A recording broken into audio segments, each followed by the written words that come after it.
Good evening, boys and girls. It's Mr. V. I'm your mystery reader for tonight. We're continuing along with the story of John Midas and the Chocolate Touch. And we're going to be moving on to page 55, beginning chapter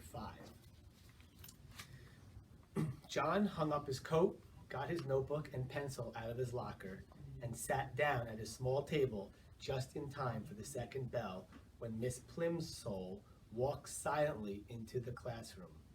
As soon as she appeared in the doorway, all the chattering and scuffling stopped. The 20 boys and girls sat straight in their chairs, looked straight ahead at the clean blackboard. "Good morning, children," Miss Plimsoll said. "Good morning, Miss Plimsoll," the class answered respectfully. Miss Plimsoll sat at her high desk, blinking her eyes as she surveyed the room.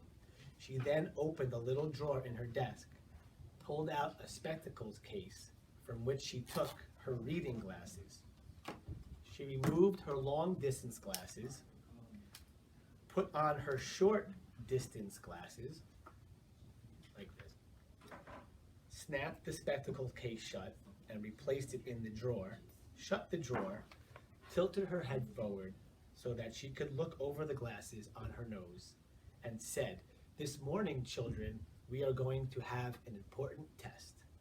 There were some groans and a few oohs and ahs. Miss Plimsoll lifted one of her hands, and silence was restored instantly. "No complaining, please," she said sternly.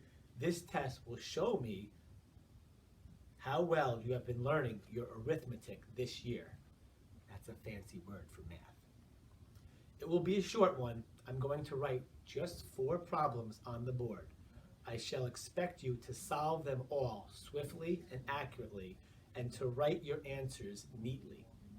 You will place your paper in front of you now. You will write your name at the top right-hand corner, and then you will place your pencil beside your paper. Sit back in your chair and wait until I give the signal to begin work." Miss Plimsoll turned to the blackboard and began chalking up the test problems. Tests always made John nervous. Besides, his lips were feeling dry, and the taste of chocolate was strong in his mouth. He raised his hands. "Yes, John?" Miss Plimsoll asked. "Please, may I go and get a drink of water, Miss Plimsoll?" he asked in a small voice. "Very well. Hurry back. We're going to start in just a few minutes." John gracefully slipped out of the room and walked quickly down the quiet corridor to a water fountain. His tongue felt thick with chocolate. The cold water would be refreshing. He pressed his foot down on the fountain treadle, and a stream of clear, ice-cold water spurted up from the silver nozzle in the white enamel basin. He lowered his head until the jet of water reached his lips. The cold water splashed delightfully against the outside of his mouth. He opened his lips. As soon as the water gushed in, it turned into ice-cold chocolate water, thin and sweet. Quickly stopping the flow, John looked with dismay at the shallow puddle that had formed and was now draining away in the basin of the fountain. He hurried to another fountain on the second floor of the building. But there the same thing happened. The clear, ice-cold water turned into liquid chocolate in his mouth. When John finally got back to his classroom, all the other pupils were bent over their tables, busily scratching away. Miss Plimsoll looked up from her desk as John tiptoed in. She looked at the clock on the wall, looked back at him, and wagged her finger reprovingly. John began on the first of the 4 problems, but he was so worried about the chocolate water that he couldn't keep his mind on his work.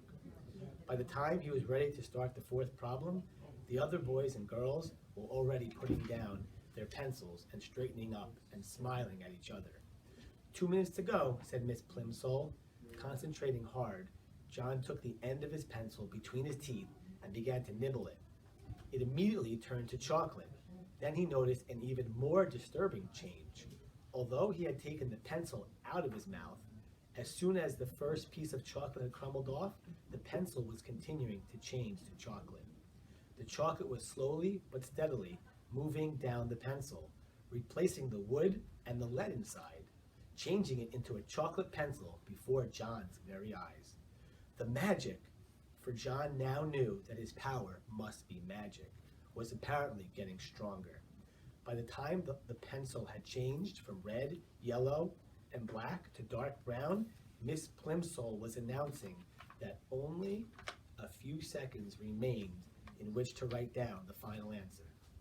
Just a minute, John pleaded. Shh, Miss Plimsoll cautioned him, holding a finger to her mouth. Shh, chorused the slow workers who were becoming almost excited as John. But John felt worst of all. He felt sure that he could finish the problem and write down the correct answer, if only he had something to write with. But Miss Plimsoll, he begged in a loud whisper, my pencil's turning to chocolate. Hush, John, Miss Plimsoll said. I'll speak to you after the bell. John tried to write with his changed pencil, but the point was too soft, and he only succeeded in making a chocolate smear where he should have written 72. That's the end of chapter 5. I can't wait to see what happens in chapter 6. Have a good evening.